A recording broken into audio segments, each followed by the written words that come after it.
Hello friend, स्वागत है मेरे YouTube channel happy king study के में। तो गाइस इस वीडियो में बात करने वाला हूँ पाठ योजना में एक नए टॉपिक के साथ। तो दोस्तों सबसे पहले अपन को वही प्रक्रिया अपनानी है जैसे आपका विद्यालय का नाम क्या है। इसके बाद में दोस्तों ये कक्षा 8 का आपका टॉपिक है।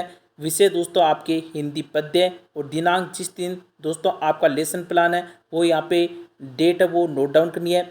इसके बाद में इधर दोस्तों आपका कालांश और समयावधि 35 से 40 मिनट। इसके बाद में दोस्तों अपना प्रकरण आज का बसंत की ध्वनि। नीचे दोस्तों इसके बाद में आपको चलना है। आपके दोस्तों कॉलम दे रखे हैं 3। पहले में दोस्तों क्रम संख्या, सेकंड में दोस्तों आपके शिक्षण उद्देश्य है, तीसरे में दोस्तों आपके अपेक्षित व्यवहारगत परिवर्तन। इस प्रकार दोस्तों यहाँ से जैसा मैंने कॉलम में बना रखा है वैसा का वैसा यहाँ से आपको नोट डाउन करना है। जिसमें दोस्तों आपके पहला जो अपना बिंदु है शिक्षण उद्देश्य वो है आपका ज्ञानात्मक भाषा तत्वों का ज्ञान। ये दोस्तों अपना पहला टॉपिक बिंदु है। इसके बाद में दोस्तों शिक्षण उद्देश्य में दोस्तों अपना दूसरा बिंदु है वर्तनी संबंधी सुधार, अपना दोस्तों दूसरा बिंदु है। इसके आगे दोस्तों ऐसा कैसा नोट डाउन करना अपनी डायरी में।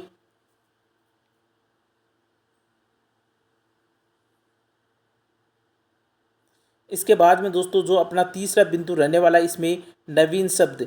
नवीन शब्द दोस्तों कौन कौन से, जैसे ये नवीन शब्द दे रखे प्रत्यूष वाला, निंद्रित, ये आपके नवीन शब्द है। इसके बाद में दोस्तों ऐसा कैसा दोस्तों आगे आपको नोट डाउन करना है नवीन शब्द के आगे। इसके बाद में दोस्तों आपके जो शिक्षण उद्देश्य में दोस्तों आपके दूसरा जो बिंदु है उसमें है अर्थग्रहण। अर्थग्रहण में दोस्तों अपना पहला बिंदु है वो है सुनकर अर्थ ग्रहण करना। तो दोस्तों आज आगे दो जो दे रखा है ऐसा कैसा आपको नोट डाउन करना है। इसी में दोस्तों आपका जो अर्थ ग्रहण में दोस्तों दूसरा बिंदु है वो है पढ़कर अर्थ ग्रहण। इसके आगे दोस्तों ऐसा कैसा आपको नोट डाउन करना है।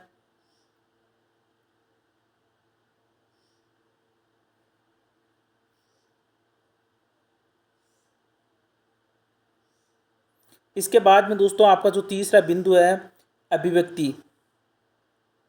अभिव्यक्ति में दोस्तों आपका जो पहला बिंदु है इसमें दे रखा है मौखिक अभिव्यक्ति। इसमें दोस्तों जो दे रखा है इसमें छात्र छात्राएं बसंत की ध्वनि नामक कविता में बोलकर अपने विचार अभिव्यक्त कर सकेंगे, ये नोट डाउन करना है। इसके बाद में दोस्तों आपका जो अभिव्यक्ति में सेकंड पॉइंट रहने वाला है वह है दोस्तों आपका लिखित अभिव्यक्ति। इसमें ये नोट आगे जो दे रखा है ये नोट डाउन करना है।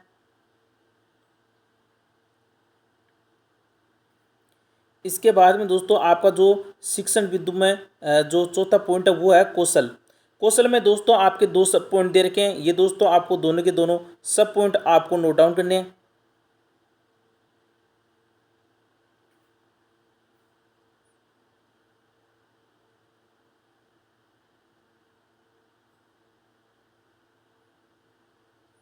इसके बाद में दोस्तों आपको आगे बढ़ना है।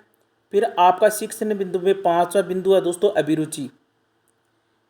अभिरुचि में दोस्तों आपको जो दे रखा है ऐसा कैसा नोट डाउन करना है।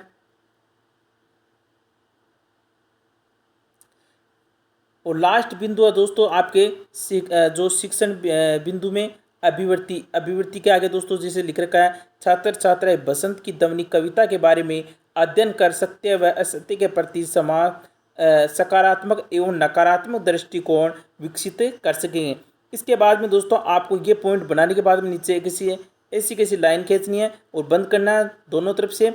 फिर नीचे दोस्तों आपके जो पॉइंट है वो स्टार्ट होने वाली है जिसमें दोस्तों आपका जो सहायक सामग्री है इसमें दोस्तों आपके टॉपिक में कौन कौन सी सहायक सामग्री का आपने उपयोग किया था वो लिखनी है।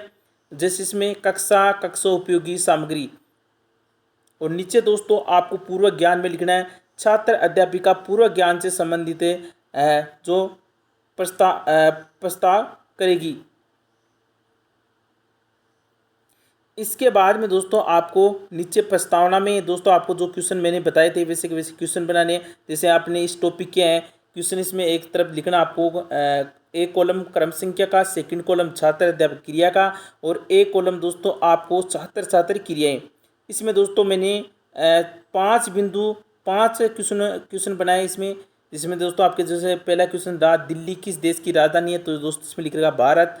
दूसरा जो क्वेश्चन है भारत में कितनी ऋतुएं हैं, तो इसमें 6 ऋतुएं हैं। इसके बाद में 6 ऋतुओं के नाम क्या क्या हैं, तो दोस्तों इसमें 6 ऋतुओं के नाम दे रखे हैं।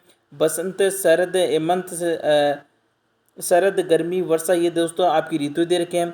इसके बाद में दोस्तों आपका इसमें से ऋतुराज किसे कहा जाता है, दोस्तों ऋतुराज किसे कहा जाता है, ये बसंत को कहा जाता है ऋतुराज। इसके बाद में दोस्तों पाँच और लास्ट बिंदु जो आपका बसंत ऋतु की ध्वनि के बारे में आप क्या जानते हैं, तो दोस्तों ये आपके समस्यात्मक क्वेश्चन हो गया। इसके बाद में दोस्तों आपको ये लाइन खींच देनी है। इसके बाद में दोस्तों आपका जो उद्देश्य कथन है वो आपको नोट डाउन करना है। उद्देश्य कथन दे रखा है आपको, प्रिय छात्रों, ये दोस्तों आपको यहाँ पे ये ध्यान रखना है।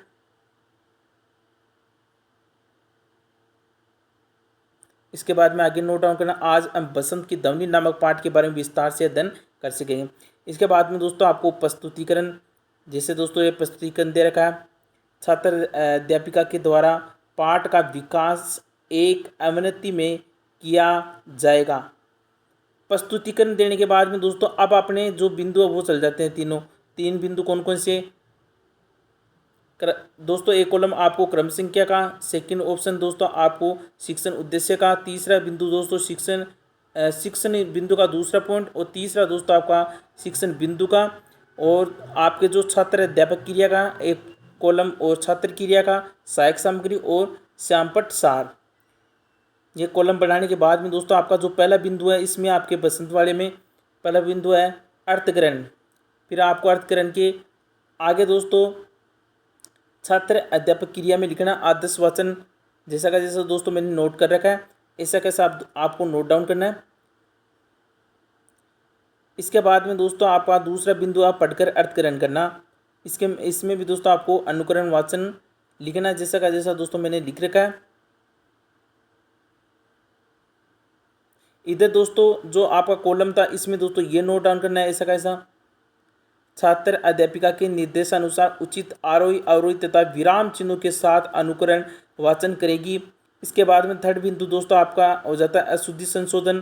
फिर दोस्तों आपको अशुद्धि संशोधन सुधार संबंधी पॉइंट आपको ये जो लिख रखा है ऐसा कैसा नोट डाउन करना है। और इसी के आगे दोस्तों ये लिखना है छात्र अध्यापिका के निर्देशानुसार छात्र छात्राएं अशुद्धि सुधार करेगी।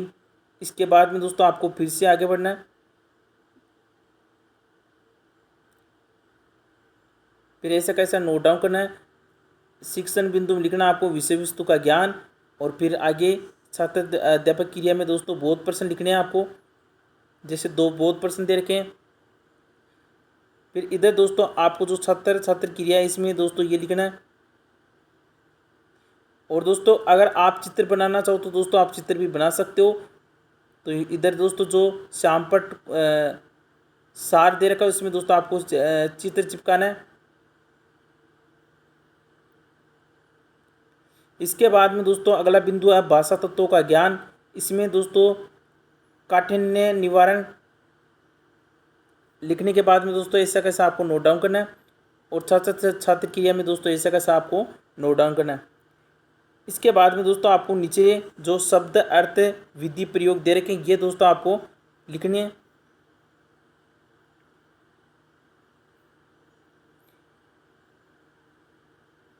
फिर श्यामपट्ट सार में दोस्तों आपको जो मैंने चार्ट बताया था वो चार्ट चिपकाना है।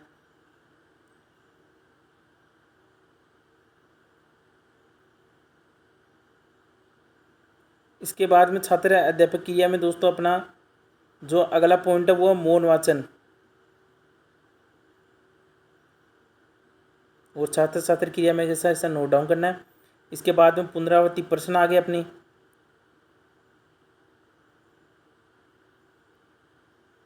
अपने 3-4 पुनरावृत्ति प्रश्न है, ऐसा कैसा नोट डाउन करना है।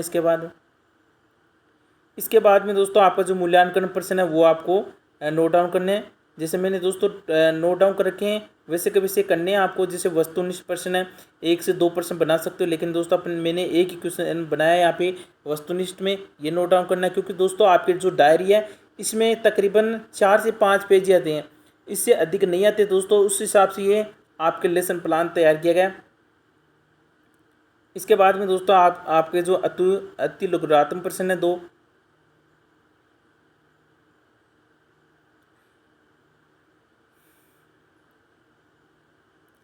इसके बाद में जो लघुरात्मक प्रश्न आ गए आपके 2 लघुरात्मक प्रश्न दे रखे हैं,